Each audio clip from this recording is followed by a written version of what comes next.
my friends. My name is Miss Tracy, and I am a FoodCorps service member with the Environmental Center. And today, we're going to learn about seeds and flowering plants.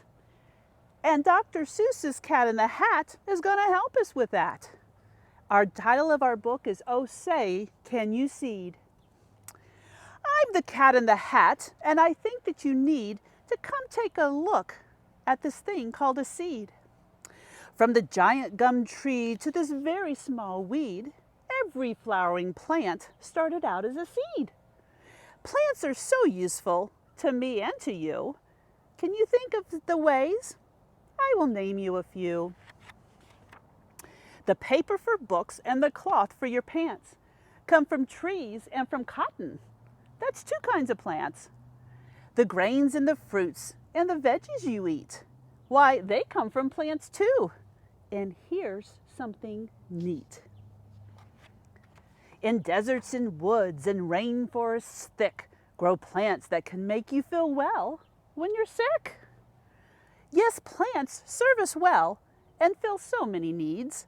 And flowering plants all started as seeds. Just what is a seed, you're wondering maybe? Well, you might say a seed is a tiny plant baby. The best way for you to see just what I mean is to take a close look at a seed called a bean. Like all seeds, a bean comes in three basic parts. Thing 1 and thing 2, please bring on the charts. Part 1 is the first that I think you should know. It's the part that's the baby. It's called embryo. To sprout, it needs food, like you and I do, which brings us to seed part numero 2. It's called cotyledon. Say, isn't that fun? This bean seed has 2, but some others have 1. Last comes the third part that you need to know. It's the coat which protects our cute bean embryo. To sprout a bean seed, keep it moist, but not wet. Keep it covered with dirt, and then see what you get. In 7 or so days comes the part that I love. A root spreads below, and the stem shoots above.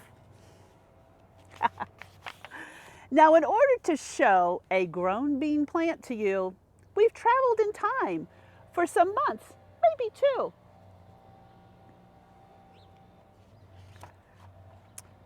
To get a good look at the roots underground, it is better to make like a mole, I have found.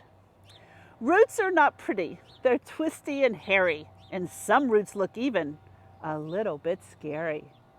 Roots anchor a plant and help it stand true.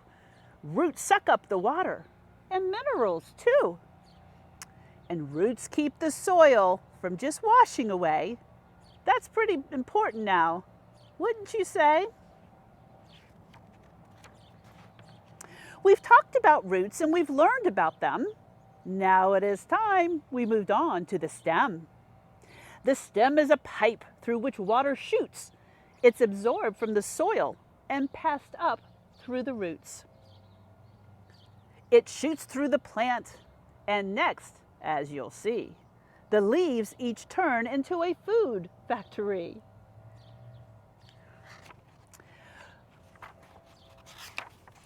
Leaves come in all shapes and all sizes, I've found.